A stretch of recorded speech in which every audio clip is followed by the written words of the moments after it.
पण ह्या किल्ल्यावरची अजून एक इंटरेस्टिंग गोष्ट म्हणजे कान्होजी आंग्र्यांची कारकीर्द जी आहे ती ह्या किल्ल्यावरनं सुरू झाली. म्हणजे संभाजी महाराजांच्या मृत्यूनंतर खैरात खान नावाचा एक सिद्धी होता, तो सिद्धी हा किल्ला जिंकायला म्हणून इकडे आलेला होता. आणि त्यांनी ह्या बाजूनी तो इकडनं बोटीने आला आणि त्यांनी पहिले आधी किनाऱ्यावरचे ते किल्ले ताब्यात घेतले आपले सगळे, आणि मग त्याच्यानंतर हा जो किल्ला घ्यायला गेला तेव्हा किल्ल्यातला जो किल्लेदार होता तो त्याला फितूर झाला त्याच्यात, त्यामुळे किल्ला जाईल अशी परिस्थिती निर्माण झाली. त्यात कान्होजी आंग्र्यांनी सगळी सूत्र आपल्या हाती घेतली, किल्लेदारालाच कैद केलं किल्ल्यामध्ये आणि त्यांनी लोकांना घेऊन तो किल्ला लढवला. पण उत्साहाच्या भरामध्ये ते जाऊन तिकडे आत समुद्रात जाऊन त्याच्याशी लढले आणि ते पकडले गेले. तिकडे पकडले गेल्यावर त्यांना समोर हर्णे किल्ल्यामध्ये ठेवलेलं होतं आणि ते हर्णे किल्ल्यातनं बाहेर पडून हा भाग जो आहे हा पोहत इकडे येऊन त्यांनी परत किल्ला गाठला आणि परत किल्ल्याच्या आतनं येऊन त्यांनी लढाई केली ही. त्यामुळे कान्होजी आंग्र्यांची ही कारकीर्द जी आहे जी सुरू झालेली आहे ही म्हणजे एखाद्या सिनेमाचा खरं तर ओपनिंग शॉट म्हणावा अशी कारकीर्द आहे. आणि पुढची त्यांची कारकीर्द तर प्रचंड मोठी आहे, त्याच्याबद्दल तर खूप विस्ताराने सांगता येईल खरं तर. कारण आंग्र्यांची जी जहाजं होती ती बरेचदा विजयदुर्ग किंवा इकडे सुवर्णदुर्ग ह्या भागामध्ये पावसाळ्यामध्ये ते लावून ठेवायचे ती जहाजं, पावसाळ्यात त्यांची थांबण्याची ही जागा होती.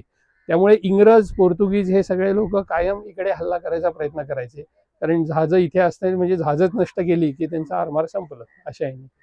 त्यामुळे मग कान्होजी आंग्रे, पुढे शेखोजी आंग्रे, तुळाजी आंग्रे या सगळ्यांकडे हा किल्ला हँडओव्हर होत गेला आणि शेवटी पेशवे आणि मग इंग्रज असा तो किल्ला गेला. त्याच्यामध्ये शिवाजी महाराजांकडे कान्होजी आंग्रेंचे वडील शिवाजी महाराजांबरोबर हे होते, स्वराज्याच्या कामात होते.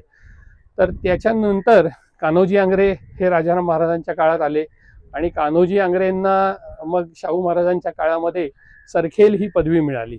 आणि या सरखेल पदवी मिळाल्यानंतर त्यांना या भागातले बरेचसे किल्ले हे त्यांच्या कंट्रोलमध्ये होते, ते मराठा साम्राज्यामध्ये आले तिथे, कारण ते मराठा साम्राज्यात जॉईन झाले. त्याच्यानंतर मग हा सगळा जो भाग आहे हा बराच काळ हा मराठ्यांकडेच होता. 1755 पर्यंत हा काळ मराठ्यांकडे होता. त्याच्यानंतर थोडं आंग्रे आणि पेशवे यांच्यात आपापसात जे वाद झाले त्या वादातनं पेशव्यांनी हे सगळे या भागातले किल्ले जिंकले. त्यात रामाजी महादेव यांनी इंग्रजांच्या मदतीने हा किल्ला जिंकला एक कारण. त्याच्यानंतर मग पुढे परत एकदा हा किल्ला मराठ्यांकडे बराच काळ होता आणि त्यानंतर मग शेवटी 1802 साली एक केनेडी नावाचा एक अधिकारी होता, त्या केनेडीनी हा किल्ला जिंकून घेतला आणि मग तो इंग्रजांकडेच गेला. त्यानंतर परत काही तो किल्ला मराठ्यांकडे आला नाही.